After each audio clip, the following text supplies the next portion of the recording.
Esports has become a billion-dollar business as hundreds of millions online and thousands in stadiums watch the best multiplayer video game players compete.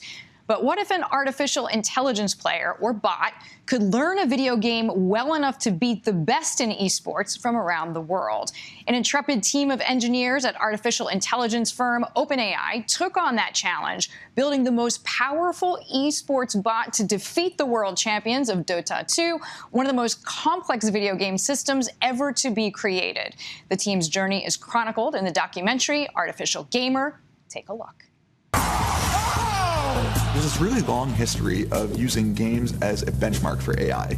The goal was always to solve this very hard game that seemed right at the edge of what might be possible. What is artificial intelligence? Susan Zhang was on the team of engineers of OpenAI, is featured in the documentary. She is now with Meta, the company formerly known as Facebook. She is with us now. Susan, welcome. Glad to have you with us.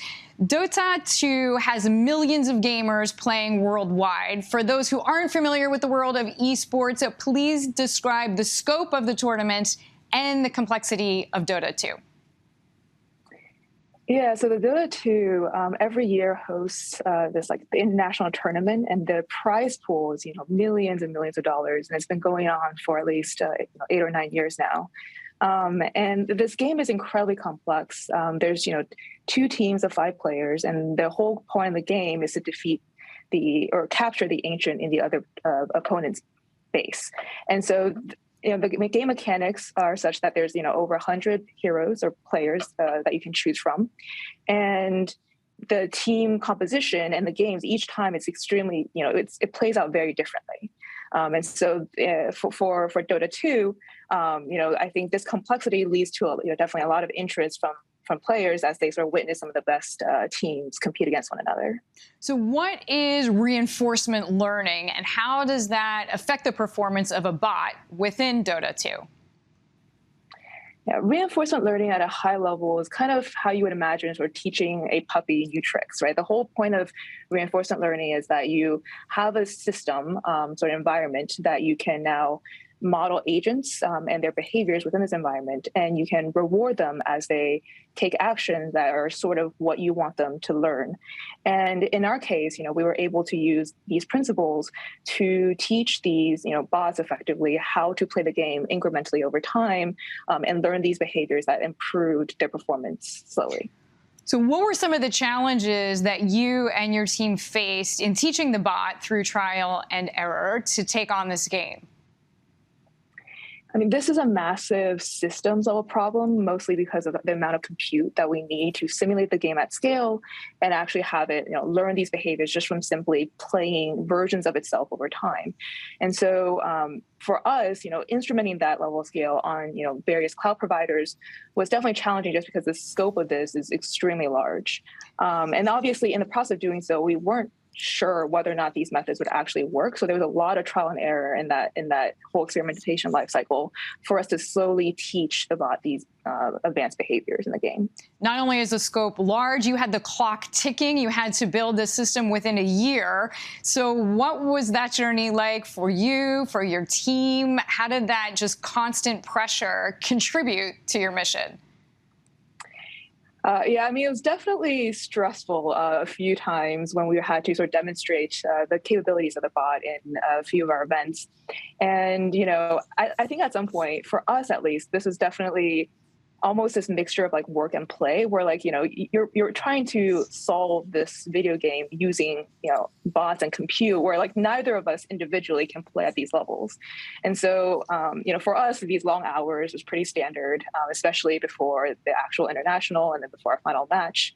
The whole team just had to get together late in the night and just continue sort of pushing the boundaries on these fronts. That's really interesting. What are the most important elements for you to come out of this year-long journey?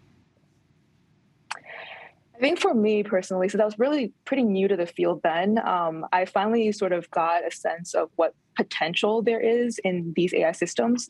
And before working on this project, I wasn't that convinced, that you can teach agents behaviors, you can use all these, large scale systems to solve these complex problems. And from working on this, it's very clear that there's a lot of potential here for how these systems can now aim to benefit parts of, individual sort of life in the future, especially when it comes to robotics and automation. So for us, it's like, sort of seeing that potential, seeing how we can make progress consistently, and now looking for some more impactful problems to solve in that realm. There are a lot of people who are afraid of AI, right? They see it as team human, team robots. Is there any kind of message that you want viewers to take away after watching the film? Yeah, I think for us, having worked with these systems for this long, they're not that intelligent, actually. It just so happens that what we're teaching them is like these patterns that they have to observe through an enormous amount of data fed to them. And so for an AI system, I mean, this is, based on my current understanding, right? It's very hard for them to get out of control unless they're misused by humans in some way. So I think that's ultimately these systems, in and of itself, in a nutshell, they're very naive, right? They're usually meant to solve one specific problem with a large amount of data. And that is, when you maybe orchestrate a bunch of these systems together, that might get more complicated. But at the end of the day, it's still a function of what data it sees. And so as long as, we have enough data to sort of inform these models and have them learn these behaviors, that's the ultimate limitation that they will ever have, is a function of what data they see. Susan Zhang, thank you so much for the insight and joining us tonight. Artificial Gamer, available in virtual cinemas and maybe coming for a special showing at a theater near you. It will be released on Apple TV and Google Play in February 2022. Hi, everyone. George Stephanopoulos here. Thanks for checking out the ABC News YouTube channel. If you'd like to get more videos, show highlights, and watch live event coverage, click on the right over here to subscribe to our channel. And don't forget to download the ABC News app for breaking news alerts. Thanks for watching.